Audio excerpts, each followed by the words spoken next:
তো আজকে বানাবো আলুর পরোটা। তো আলুর পরোটা বানানোর জন্য সকাল থেকে তো প্রস্তুতি শুরু হয়ে গেছিলো। আলুগুলো কেটে নিয়েছিলাম, তারপরে প্রেশার কুকারে সিদ্ধ করতে বসিয়ে দিয়েছিলাম।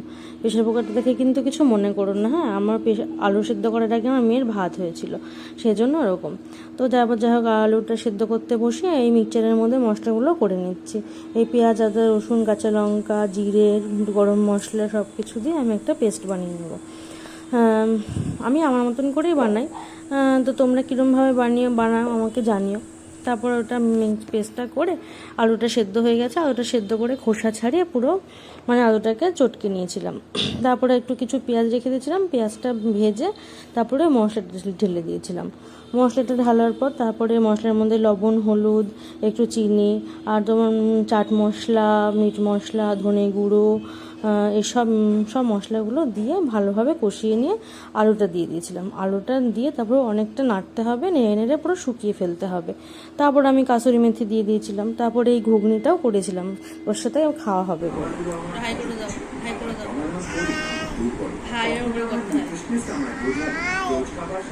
আমি কি করছি? আয়ু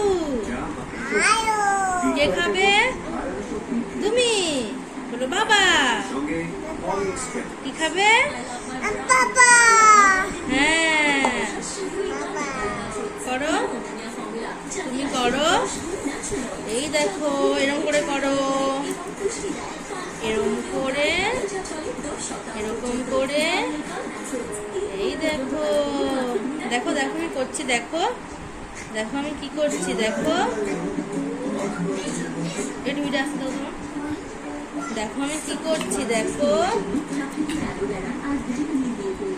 এই দেখো আলু, এটা এর মধ্যে দিয়ে দেব, এর মধ্যে দিয়ে তারপরে মুখটা ভালোভাবে এঁটে দেব। তারপরে কি হয়ে যাবে? এই দেখো, এই দেখো, এই দেখো, এই দেখো।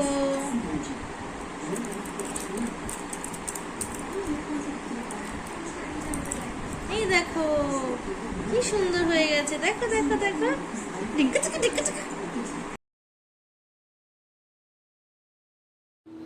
তারপরে আমার তো পুরগুলো দেওয়া হয়ে গেল, তারপরে এবার ভাজবো। তো ভিডিওটা কেমন লাগলো অবশ্যই জানিও, আর ভালো লাগলে একটা লাইক, কমেন্ট, শেয়ার করে দিও। আর এই যে আমার আলুর পরোটা রেডি হয়ে গেছে, তো এবার খাবার পালা। রিভিউটা আমি দিয়ে দিলাম। টাটা।